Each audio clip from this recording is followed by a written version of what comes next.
Nhung chân từ lên sợ một. Nhung chân từ lên sợ một. Visa Việt Nam.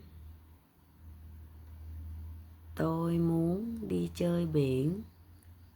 Tôi muốn đi chơi biển. Nhung chânឡើងភ្នំ. Nhung chânឡើងភ្នំ. Tôi muốn leo núi. Tôi muốn leo núi. Nhung chânទៅទីក្រុង. Nhung chân tới tíក្រុង. Tôi muốn đi thành phố. Tôi muốn đi thành phố. Nhung chân miênប្រពន្ធ. Nhung chân miênប្រពន្ធ. Tôi muốn có vợ. Tôi muốn có vợ.